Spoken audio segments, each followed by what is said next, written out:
వసుదేవసుతం దేవం కంసచాణూరమర్దనం దేవకీ పరమానందం కృష్ణం వందే జగద్గురం.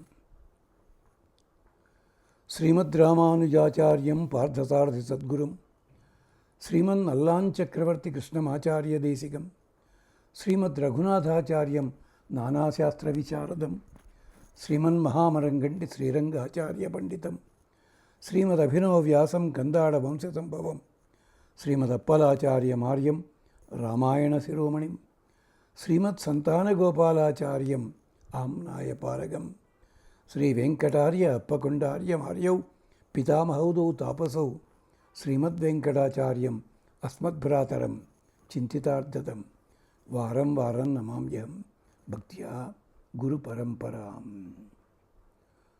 వసుదేవసుతం దేవం కంసచాణూరమర్దనం దేవకీ పరమానందం కృష్ణం వందే జగద్గురుం.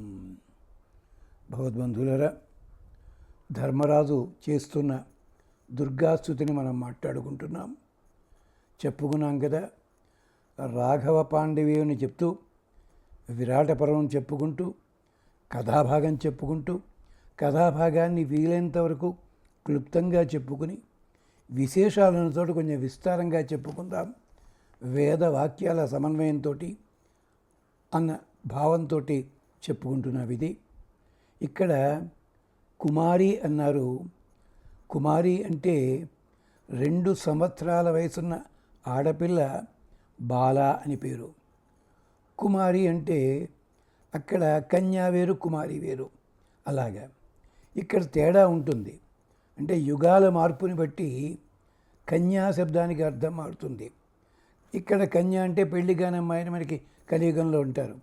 కన్యా శబ్దానికి అర్థం అది కాదు. నిజానికి కం నయాతి అంటే కన్యా శబ్దానికి రజస్వల కాని అమ్మాయి కన్యా. అంటే రజస్వల అయ్యేంతవరకు కూడా స్త్రీ రూపము ఎత్తినందుకు ఏ రకమైన ఆనందం కలుగుతుందో ఆనందము ఎరుగకుండా ఉండేది కం నయాతి. అది అందుకని అష్టవర్ష భవేత్ కన్య అని చెప్పడంలో 7 ఏళ్ళు దాటితే రజస్వలవుతుంది, ఆ స్థితి దాటుతుంది. ఇక్కడ కుమారి అంటే చెప్పుకున్నాం కదా, కుమారి శబ్దానికి అర్థం కుమారి అంటే ఏమిటి ప్రయోజనం? కుమారి పూజిత కుర్యాత్, కుమారి పూజ చేస్తారు. దసరాల్లో ఇతర సందర్భాల్లో అర్థం తెలుసుకోవాలి.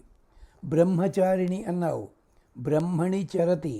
బ్రహ్మచారిణి అంటే పెళ్లి కాని మగవాళ్ళనేమో బ్రహ్మచారులు అంటారు, పెళ్లి కాని ఆడపిల్లని బ్రహ్మచారిని. అర్థం అది కాదండి. బ్రహ్మచారి అంటే పెళ్లి కాని వాళ్ళు కాదు. అక్కడ పెళ్ళైన తర్వాత కూడా ఎంచేతంటే కృష్ణ పరమాత్మ నిత్య బ్రహ్మచారి అన్నారు. అదేమిటయ్యా, 8 భార్యలు ఉన్నారు, 60,000 మంది ఉన్నారు, ఏ తాలూకు సప్లిమెంటరీ క్యాండిడేట్ రాధను కూడా పెట్టారు మీరు. ఇదేమిటి అంటే దీనికే చిన్న ఘట్టం ఉంది, మర్చిపోతాం మనమంతా. అక్కడ ఉత్తరా గర్భాన్ని నిలబెట్టేటప్పుడు స్వామి ఆ ఉత్తర గర్భంలో ఉన్నవాడు పడి బూడిదైపోతే స్వామి తన ఎడమకాలి బొటనవేలుతో ముట్టుకునేటప్పుడు ప్రతిజ్ఞ చేశాడు, నేను బ్రహ్మచారిని అయితే ఈ పిల్లవాడు బతుకుడుగాక. అది అర్థం. అక్కడ బ్రహ్మచర్య శబ్దానికి అంత లోతుంది, అక్కడ తెలియదు మనకి. ఇక్కడ బ్రహ్మచారిని అంటే పరమాత్మ యందే దృష్టి నిలిపేది, పరమాత్మ తత్వమే తనదిగా కలిగినది. బ్రహ్మణి చరతి ఇచ్ఛాశక్తి బ్రహ్మచారిణి. బాలార్క సదృశాకారే అంటే ఆవిడికి పేరు గౌరీ. నల్లని రూపం ఉండేది ఒకప్పుడు, అది కాస్త పేరు మారింది. దానికి కూడా మళ్ళీ శివపురాణం వీటిలో కథలు ఉన్నాయి. ఎంచేత పార్వతీదేవి నల్లగా ఉంటుంది, పర్వతరాజ కుమార్తె. అంటే మన భాషలో చామంచాకండి కొంచెం అటు ఇటుగాను. వివాహం అయిన తర్వాత చాలా పాపం వాళ్ళు హిమాలయ పర్వతాలు అక్కడక్కడ ఉంటున్నారు, ఎక్కడో ఆకాశంలో ఉన్నారు, బాగానే ఉంది. ఓ రోజు పార్వతిని పిలవచ్చు, లేదా ముద్దుగా పారు అని పిలుస్తుంటారు మన వాళ్ళు. అలా ఈ మహానుభావుడు ఏం చేశాడు, కాళీ ఇత్యబ్రవీత్, నల్లపిల్ల అన్నట్ట. పాపం పార్వతి అమ్మవారికి చాలా కోపం వచ్చిందండి. చెప్పుకున్న ఈ ఘట్టాన్ని వచ్చి ఎందుకు ఇలా అయిపోయిందని చెప్పి ఆవిడ తపస్సు కడితే అదంతా కథ వేరే ఉంది కదా, చెప్పుకున్నామది. అంచేత ఆవిడ గౌరీ అయ్యింది, అంటే గౌరవర్ణము కలిగినది. అదనమాట బాలార్క సదృశాకారే. పూర్ణచంద్ర నిబానని, అమృతకారిణి. చంద్రాం ప్రభాసాం జ్వలంతీం అంటాం కదా, అలాంటి స్వరూపం అన్నమాట పూర్ణచంద్ర నిభ ఆననే. అంతేకాదు అలాంటి ఆవిడ చతుర్భుజే చతుర్వక్త్రే పీనశ్రోణి పయోధరే మయూర పిచ్చవలయే కేయూరాంగదారిణి భాసి దేవి యథా పద్మ నారాయణ పరిగ్రహ. అమ్మా, లక్ష్మీ స్వరూపంలా ఉంటావు. 4 భుజాలున్నాయి, 4 వక్త్రములున్నాయి. 4 భుజములున్నాయంటే విష్ణు స్వరూపాన్ని ఉరువని ఇక్కడ సూక్ష్మంగా చెప్పుకుంటున్నాం. 4 వక్త్రములున్నాయంటే బ్రహ్మస్వరూపాన్ని అని చెప్పి. వలయము కేయూరము అంగదములు. వలయములంటే గాజులుంటాయి, కేయూరం అంటే ముందు పెట్టుకునే మురుగుల వంటి ఉంటాయి, అంగదములంటే శరీరాన్ని ధరించే ఆభరణాలు. మళ్ళీ వీరమిత్రోదయం అనే గ్రంథంలో ఆభరణాలు ఆవేద్యములని అవరోధములని అంటే కట్టుకునేవి కొన్ని, తగిలించుకునేవి కొన్ని, రంధ్రము చేసి ధరించేవి కొన్ని, ఇలాంటివి ఉంటాయి. పాపం బాగా చెప్పారు. ఇది కూడా విష్ణు ధర్మోత్తరంలో ఆభరణాలకు సంబంధించే ఒక బ్రహ్మణ అధ్యాయం ఉంది. ఇది అంచేత వలయ కేయూర అంగద. వలయములంటే ఆడవాళ్ళు 6 గాజులు వేసుకోవాలిట చేతికి. అంటే గొడవ పెడతారు మరి మగాళ్ళంతా ఇది విని. ఏమిటి, ఒక గాజు పదునైన అంచు కలిగి ఉండాలి, 2వ గాజు బొడిపిల్ల లాంటి ఉండాలి, 3వ గాజు ముళ్ళ లాంటివి ఉండాలి. ఇదే వరుసలో 3 ఈ చేతికి ఆ చేతికి. దేనికో తెలుసా అండి, నా స్త్రీ స్వాతంత్రం అర్హతను ఉంది కదా. స్వాతంత్రం అంటే విచ్చలవిడితనం కాదండి. స్త్రీ తనను తాను రక్షించుకునే స్థితి ప్రపంచంలో ఉండకూడదు, అది బాధ్యత మగవాడిదే అని నెత్తి మీద కొట్టి చెప్పారు. పిత రక్షతి భర్త రక్షతి అని చెప్పి. మరి ఒకవేళ అలాంటిది ఉంటే ఏం చేయాలి అంటే, వాడి పట్టుకున్నప్పుడు చెయ్యి పెట్టి ఇలా కొట్టారంటే ఈ ఉన్నాయి కదా ముళ్ళగాజులు ఇవేను, మొత్తం వాడు హాస్పిటల్ పాలు కాదు, అసలు ఐసీయూలో కూడా పనికిరాకుండా పోతాడు. ఇది మనకు తెలుగు సినిమాలో పాపం తీసుకున్నారు ఒక చోట, మా రాఘవేంద్రరావు గారు ఒక చోట అలాగే వడ్డాణం తెచ్చి చెత్తకొడేసింది వాడిని. అది ఇది పద్ధతి అన్నమాట. సీతమ్మ కూడా అదే అంది, నా కర్మకాలి దురదృష్టం అసందేశాత్తు రామస్య. నన్ను నేను కాపాడుకునే శక్తి నాకు ఉంది, కానీ నాకు సందేశం లేదు రాముడు. ఇదన్నమాట. అంచేత వలయములన్నవి గాజులు. 6 భ్రాంతులు మన లోపల 6 రకాల భ్రాంతులు పోవాలంటే ఆ గాజులు. అలాగే కేయూరములు కర్మ అనుష్ఠానానికి మురుగుల వంటివి. అలాగే అంగదములు, అంగదములంటే మొదటగా చెవికి పెట్టుకునేవి, అలా పైన పువ్వులు, ఇవి అంటే మంత్రోపదేశం అని అంతరార్థం ఇది. అవన్నీ మయూర పిచ్చ వలయే అంటే మయూరము అంటే అర్థమేమిటి, ఇందాక బ్రహ్మచారి అన్నామే అంటే నెమలి ఉంటుంది, ఆడనెమలి మగనెమలితో కలవదు. మగనెమలి నాట్యం చేస్తుంటే దాని కంటి వెంట నీళ్లు వస్తే అది ధరించి ఆడనెమలి గర్భం ధరిస్తుంది. అది బ్రహ్మచర్యానికి సంకేతం. ఆ నెమలి కన్ను లోపల రంగురంగులు ఉంటాయి చూసారా, అలాంటిదే సృష్టి విచిత్రము. అందుకనే నెమలి కంఠము పెట్టుకుని నెమలి కన్నులు పెట్టుకుని వేరే సాంప్రదాయంలో ఇలా చూపిస్తూ చేస్తుంటారు. మన ఇళ్ళలో కూడా ఉండేది. నెమలి పింఛం ఇంట్లో ఉన్నట్టయితే క్షేమము. ఒకప్పుడు స్కూళ్ళలో పిల్లలు కూడా నెమలి పింఛం ఏదో తీర్థాలు అక్కడ కొనుక్కునేవారు, కొన్ని పుస్తకాలు పెట్టుకుని బాగా చదువు వచ్చేస్తుందని చెప్పి ఇవన్నీ పోయాయి. అంచేత విచిత్ర వీర్యము శక్తి. అంతేకాదు మయూర పిచ్చవలయ అంటే సంపూర్ణ ఆరోగ్యానికి సంకేతము. సృష్టి, కర్తృత్వ, పోషణ, ఆరాధ్యత్వములన్నీ కూడా. అలాగే అమ్మవారిని అంగాంగాలు వర్ణించారు కదా, అంటే కంగారు పడకండి, సంపూర్ణమైన ఆరోగ్యం ఉన్న ఆవిడ అని చెప్పడానికి. అలాగే ఇక్కడ ఓ చోట చెప్తాడు మనకి అమ్మవారి గొప్పతనం ఏంటి చెప్పడానికి. విష్ణు పురాణంలో శ్లోకం ఉంటుంది, దారా పుత్ర తథాగార సుహృత్ ధనధాన్యాదికం భవతి ఏతత్ మహాభాగే నిత్యం త్వదీక్షణాత్ నృణాం. ధర్మరాజు కూడా ఇదే భావంతో పిలుస్తున్నాడు అక్కడ. అమ్మా దారా, దారా అంటే యజ్ఞమునకు సహకరించదగినటువంటి స్త్రీ ఎవరున్నారో ఆవిడ దారా. పుత్ర తథ ఆగార, పుత్ర అంటే పుత్రుడే కాదు సంతానం అని అర్థం. ఆగారము ఇల్లు. సుహృత్ స్నేహితులు. ధనధాన్యాదికం భవతి ఏతత్ మహాభాగే నిత్యం త్వదీక్షణాత్, నువ్వు గనక మమ్మల్ని చూచావనుకో, నీ చూపు మా మీద పడిందనుకో, అంతే. అదనమాట. అంటే ఇదే మనకు ఉపనిషత్తులో కూడా మన చూపు స్వామి మీద పడ్డా, స్వామి చూపు మన మీద పడ్డా క్షేమమే మనకి, అలాంటిదన్నమాట. అంచేత అదే కాదు, శరీర ఆరోగ్యం ఐశ్వర్యం అరిపక్షక్షయ సుఖం దేవి త్వం దృష్టి దృష్టానాం పురుషాణం నదుర్లభం. నీ చూపబడ్డ వాళ్ళకి అక్కడ మన శబరి అంటుంది, చక్షుషా తవ సౌమ్యేన పూతాస్మి రఘునందన. అదనమాట.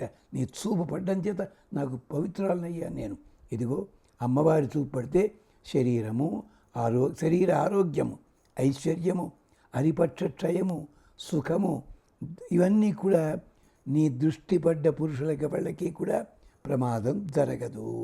అందుకనే సీతాదేవి కూడా రావణాసురుని సంహరించాల్సి ఉంటుంది కనుక తృణమంతరత కృత్వ, తిన్నగా చూడలేదు రావణి వంక, గడ్డి పరక అడ్డం పెట్టుకుని గడ్డి పరక వైపు చూస్తూ మాట్లాడింది ఆవిడ. అది విశేషం. శంకరులు అంటారు కనకధారాస్తవంలో, సంపత్కరాని సకలేంద్రియ నందనాని సామ్రాజ్యదాన నిరతాని సరోరుహాని త్వద్వందనాని దురితాహరణోద్యమాని మామేవ మాత అనిశం కలయంతు మాన్యే. నీ చూపు వల్ల నాకు సంపద రావాలి. ఈ సంపద నేను అనుభవించడానికే కాదమ్మోయ్, అందరికీ కూడా ఉపయోగించాలి. నా వల్ల 10 మంది బతకాలి. అలాంటి సంపద కావాలి. అంచేతది నాకు అనుగ్రహించవమ్మా తల్లి. కమలే కమలాక్ష వల్లభే త్వం కరుణాపూరిత తరంగితై అపాంగై అవలోకయమాం. ఇక్కడుంది. ఎందుకు మళ్ళీ మళ్ళీ శ్లోకాలు చెప్పడం? కాలక్షేపానికి కాదు, ధర్మరాజు భావన దీంట్లోనూ కూడా కనిపిస్తుంది. ఇలాగా అకించనానాం ప్రథమం పాత్రం అకృత్రిమం దయాయా.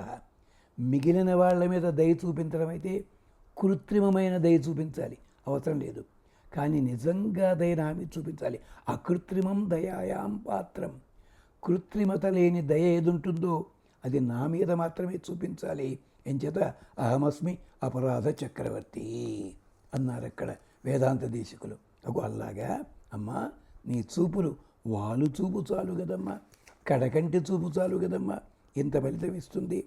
అలాగే యశోదా గర్భ సంభూత దగ్గర మళ్ళీ ఒక్క నిమిషం వెనక్కి వెడదాం. ఏమిటది? యశోద అంటే గాయత్రి మంత్రము, ఓంతో చేసినది. ఆయాతు వరదాదేవి అక్షరం బ్రహ్మ సంహితం గాయత్రీం ఛందసాం మాతాం ఇదం బ్రహ్మ జుషస్వన. యశోద అంటే గాయత్రి మంత్రము, ఛందస్సులంటే భగవంతుని అవతారములు, వీటిని ఒక అక్కడావిడ. అందుకని మంత్రరూప వేదమాత ధనుర్ధర ధనద కామకర్ణి రతిప్రియ. ఈ మాటలన్నీ కూడా తలో చోట ఋగ్వేదంలో యజుర్వేదంలో ఉన్నవి. అలాంటిదన్నమాట. అంటే ఒక్క మొదటి పాదం చాలు. కృతానుయాత్రాభూతై త్వం వరద కామరూపిణి. అలాంటి దానివి కదమ్మా నువ్వు అంటూ ఇంకోటి చెప్తాడు. శ్రీ వర్చస్యం ఆయుషు ఆరోగ్యం మా విధాత్ పవమానం మహీయతే.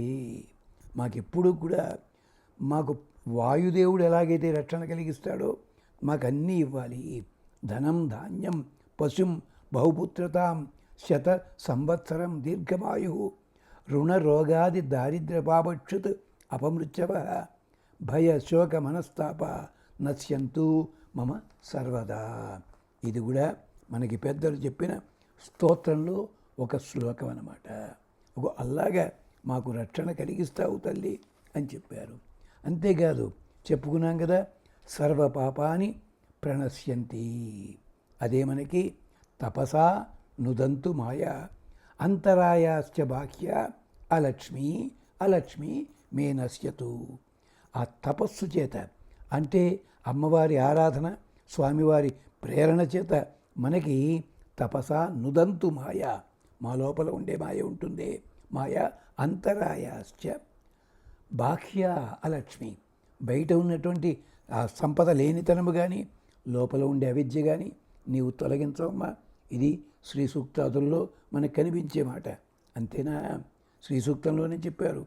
క్షత్ పిపాసాం మలాం, పిపాసామలాం అంటూ ఉంటారు. అమలాం దగ్గర ఆపుతారు. కాదమ్మా, క్షత్ పిపాసాం మలాం జ్యేష్ఠాం అలక్ష్మీం నాశయామ్యహం.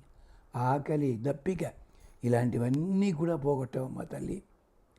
అంతేకాదు నాశయామ్యం, నీ వల్ల నేను నాశనం చేస్తానమ్మా, వాటన్నిటిని తొలగిస్తాను. అభూతిం అసమృద్ధించ నిర్నుద మే గృహాత్ సర్వాహ. సమృద్ధి లేకపోవడము ప్రమాదం ఉన్నది, అది కూడా నా ఇంటిని తొలగించవమ్మా. ఇది కూడా మనకి శ్రీ సూక్తంలో వచ్చిన మాటే. ధర్మరాజు సూక్తం లోపల, ధర్మరాజు స్తుతి లోపల కనిపిస్తుంది. మరిన్ని విశేషాలు మళ్ళీ చెప్పుకుందాం. అంతవరకు స్వస్తి.